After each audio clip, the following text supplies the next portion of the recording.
I found this in an auction shop recently. At first I thought it was one of those dreadful Chinese things from the 60s. Then maybe one of those guitars that I think Harrison or John Lennon used to play when they first started playing. But no, they were made in Holland. I can't remember what they were. But this one's actually a parlour guitar, and it's got solid spruce top and looks to have solid back and probably solid sides. I'm not quite sure about that. They're pretty good at hiding the plywood, but it looks like solid sides anyway.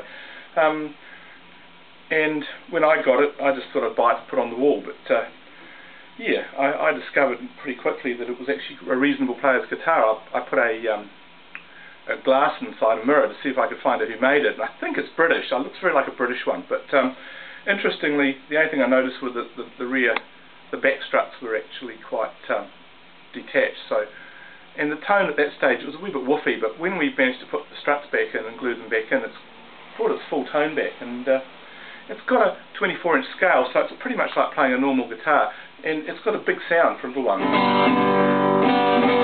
got a nice ringing full sound, and the harmonics are in the right place. The intonation's good. When I first tuned it up with a set of strings, it actually was sort of kind of went into tune and stayed there, which is always a good sign. But I quite like it. It's a real nice guitar for those kind of people that like to have an old guitar. You see them playing at, sort of festivals and that. They love to bring out vintage gear. Well, this would be good for that. It would be one of those sorts of guitars that looks cool but actually sounds really good as well. The trick is there's no point playing old clunkers like this unless they sound good, because you can buy really good Chinese guitars that do a really good job for virtually nothing these days. So, but this one stands up.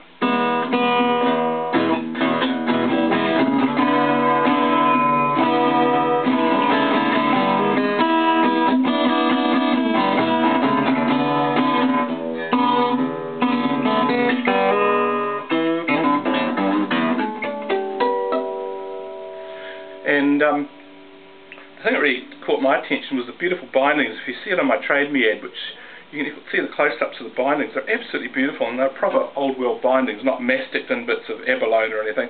These are proper multiple bindings, hand-laid and inserted. The neck's nice. I think it's probably some sort of hardwood. I don't think it's rosewood. It definitely looks like ebony, but it isn't, I don't think. But it's got a good solid feel about it and a nice sound, so it's rather lovely.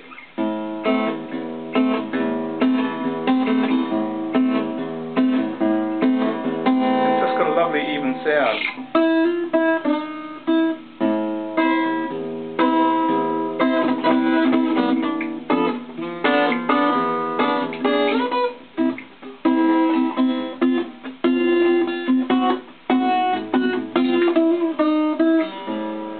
That's a really nice thing.